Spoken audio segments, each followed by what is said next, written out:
तो कहीं खुशी है कहीं गम है। जब जेटली ने अपना पिटारा खोला, केंद्र सरकार के वित्त मंत्री ने 2016-17 के लिए बजट पेश कर दिया। इसमें किसानों से लेकर कारोबारियों तक के लिए योजना शामिल थी। बजट की खास बात यह रही कि गाड़ी से लेकर सोने हीरे के जेवर से लेकर हर तरह की सेवाएं महंगी हो गई।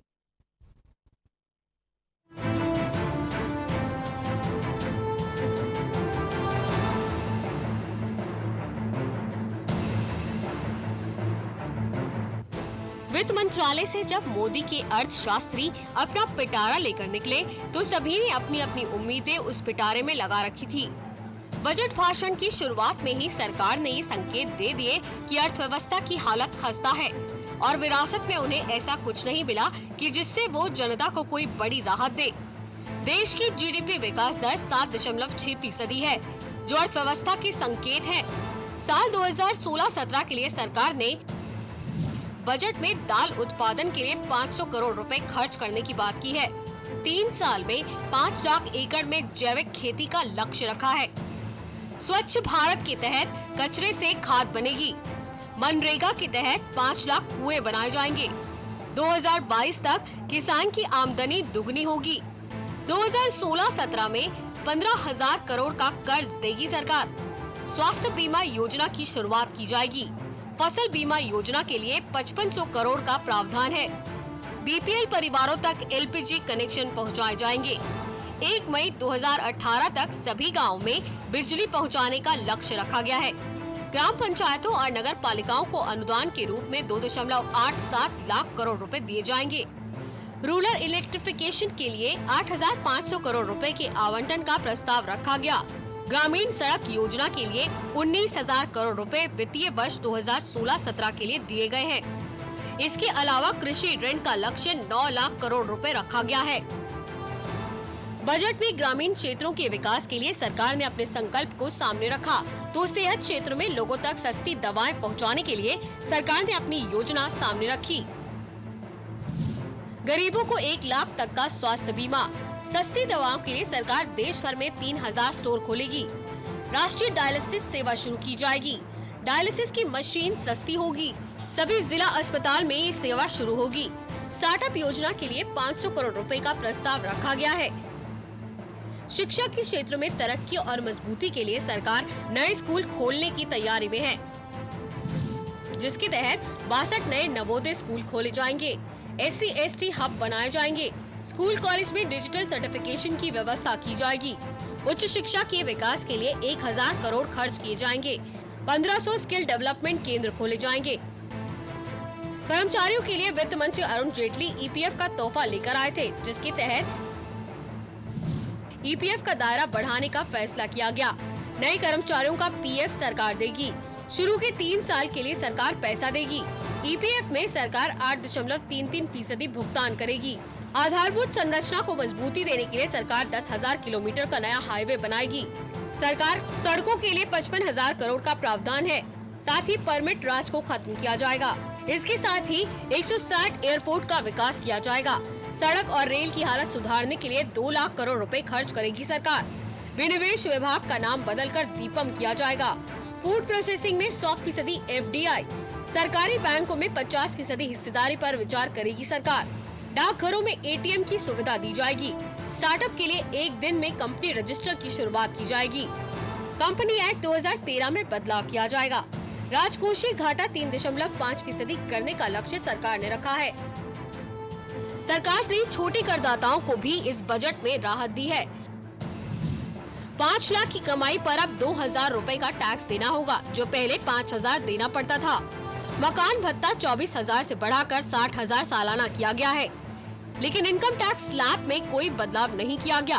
पहली बार घर खरीदने पर ब्याज में छूट दी जाएगी।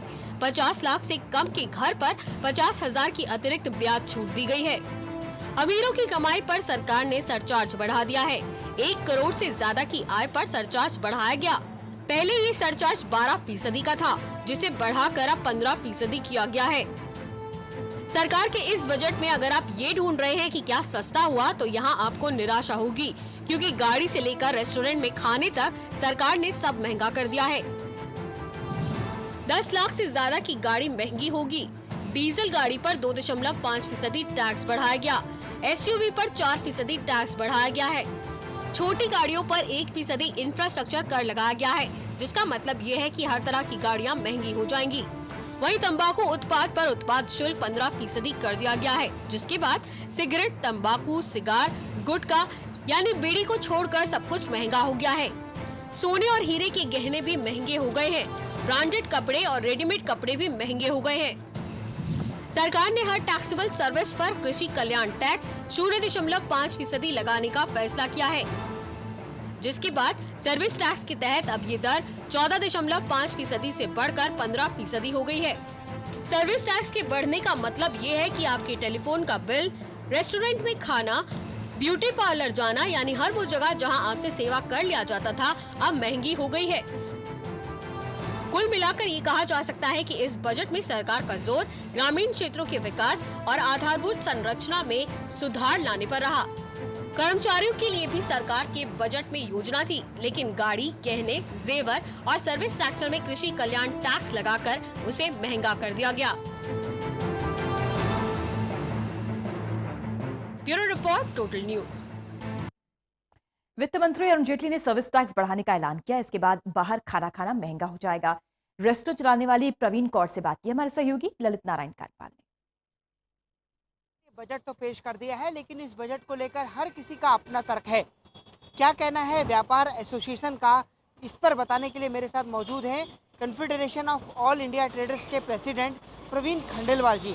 उन्हीं से पूछते हैं। प्रवीण जी, व्यापार संघ इस पूरे बजट को कैसे देख रहा है? देखिए, मुझे लगता है कि जिस प्रकार से 13 तरीके के सेस उन्होंने हटाए हैं, छोटे एंटरप्रेन्योर को जो प्रोत्साहन दिया है और छोटे जो टैक्स पेयर हैं उनको जो कर में राहतें दी हैं, उन सबको देखते हुए बाजार में कैश का जो फ्लो है वो निश्चित रूप से बढ़ेगा और कहीं ना कहीं अर्थव्यवस्था मजबूत होगी।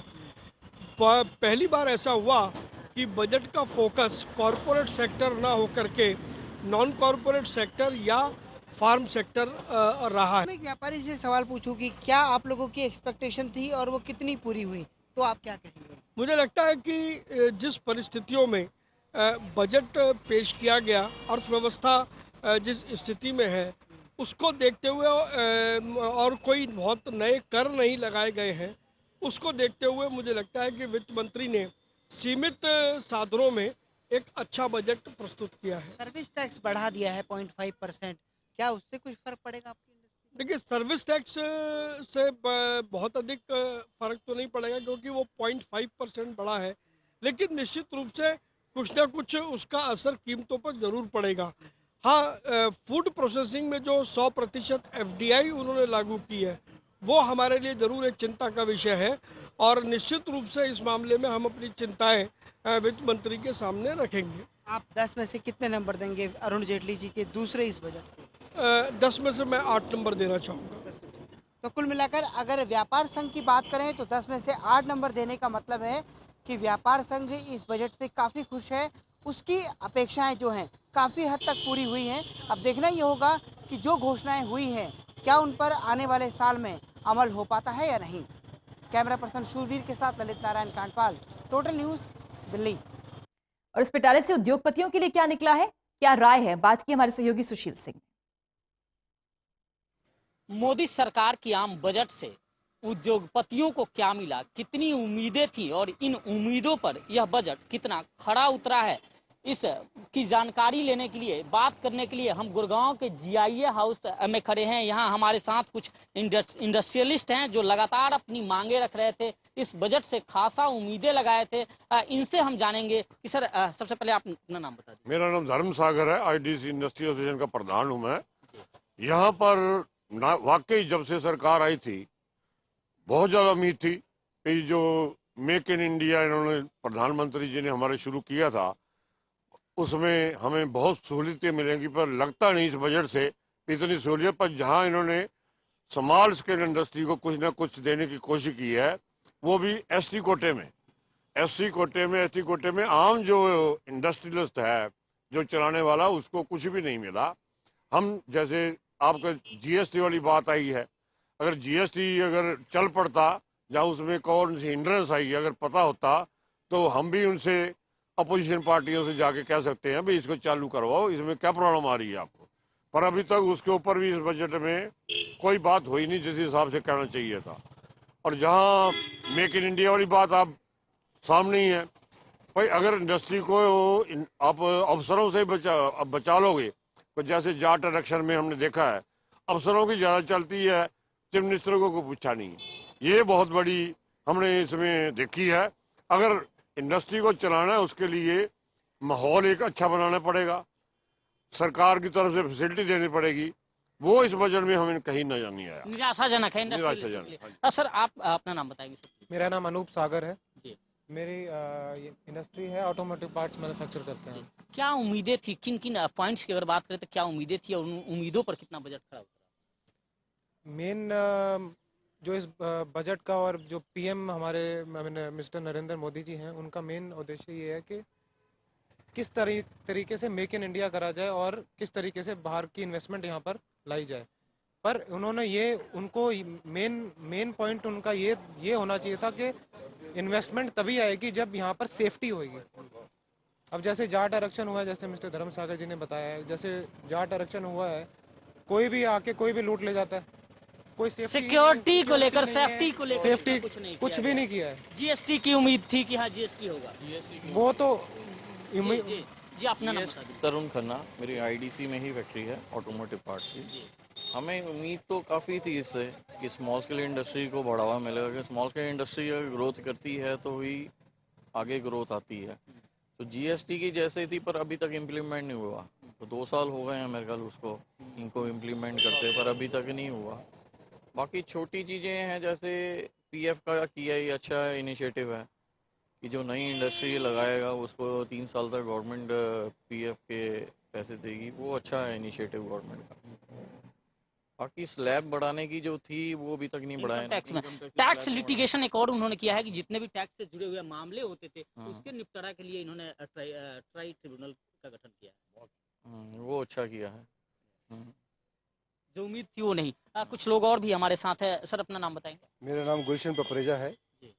आईडीसी सेक्टर 14 में मेरी एक छोटा सा यूनिट है और हमारे प्रधान जी साथ खड़े और हम सब कार्यकर्ता हैं। बिल्कुल। प्रधान जी, अगर पपरेजा साहब आपसे जाने पॉइंट वाइज आप अगर बताएंगे कि जिस तरह से जीएसटी या और सिक्योरिटी की बात हुई थी, सिंगल विंडो सिस्टम की बात हुई थी, क्या क्या उम्मीदें थी, उन पे क्या कुछ मिला है? एक कंपनी लॉ में भी संशोधन की बात हुई है कि जो 2013 का कंपनी लॉ है, इंडस्ट्री लॉ, उसमें भी संशोधन की बात हुई थी। ओवरऑल आप पॉइंट वाइज देखो, ओवरऑल सबसे पहले जो कि इस बजट का मेन आकर्षक चीज थी वो जीएसटी को, जो सबको उम्मीदें थी कि वो जीएसटी लेके आएंगे तो उससे इतनी सिंप्लीफाई हो जाएगा कि हर व्यापारी अपने टैक्सेस को लेके जिसमें उलझा रहता हमेशा के लिए, वो उसकी सुलझन हो जाती। सबसे बड़ी बात।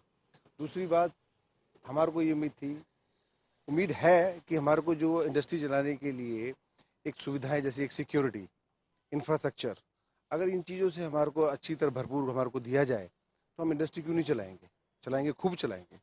नरेंद्र मोदी जी का जो सपना है या वो चाहते हैं जो कि वे मेक इन इंडिया क्यों नहीं यहाँ बनाएंगे, वो बाहर भी भेजेंगे, बाहर भेजेंगे तो पैसा लेके आएंगे।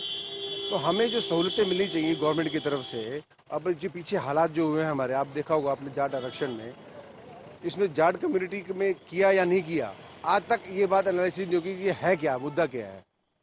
तो ऐसे आरक्षण ये चीजें लेके जो सिक्योरिटी, अब देखो पीछे इन हालातों में कितना काम सफर हुआ है। 2 दिन तो मारुति जैसा उद्योग बंद रहा है। तो इस बजट में क्या होना चाहिए था? सिक्योरिटी को लेकर कुछ घोषणा होनी चाहिए थी। सिक्योरिटी को लेकर घोषणा की चाहिए। हमारे जैसे Haryana, Gurgaon one of the main hub है इंडस्ट्री को लेके, इसके लिए हमारे को चीजें दी जानी चाहिए थी। ओवरऑल जहां जहां हब बन रहे हैं, सुविधाएं सबके लिए एक ही रखे ना, इंफ्रास्ट्रक्चर सुविधाएं जो है सबके लिए। ये तो है नहीं कि एक स्टेट ये कुछ कर रहा है तो दूसरा स्टेट कुछ कर रहा है, तो है तो गवर्नमेंट तो एक ही है। तो सबको मिलकर अगर चलना है हमारे को, तो फिर मेक इन इंडिया लेके चलना है, तो चीजें तो फिर उस हिसाब से देनी चाहिए ना हमारे को। अब इस बजट में ठीक है कुछ दिया, पीएफ के लिए कुछ दिया इन्होंने, और नए निवेश के लिए 2 करोड़ समथिंग जो उन्होंने गवर्नमेंट ने पैसा 2 लाख करोड़ रुपए जो दिया है वो निवेश किया है। अब ये मिले, कहाँ मिलता है, कैसे मिलता है, ये चीज तो देखने की मुद्दा है ना। हो तो जाता है, सरकार वादे तो आ जाती है, हो सकता है मिल भी जाए, मिल जाएगा तो निवेश भी होगा, निवेश होगा तो आपको पता ही है तरक्की है। निश्चित तौर पर कई उम्मीदें थी और उन उम्मीदों पर बहुत सी घोषणाएं भी हुई हैं। बजट में आया है, अब ये देखना है कि जो घोषणाएं हैं वो उनका इम्प्लीमेंटेशन कब तक होता है। और निश्चित तौर पर अगर वो सफल, सही दिशा में इम्प्लीमेंट होता है तो जो उम्मीदें थी उन उम्मीदों पर उन उम्मीदों के सहारे जो इंडस्ट्री है वो बेहतर तरीके से रन होगा। कैमरामैन आलोक के साथ सुशील सिंह, टोटल न्यूज। एक छोटा सा ब्रेक लेते हैं, जल्द हाजिर होते हैं।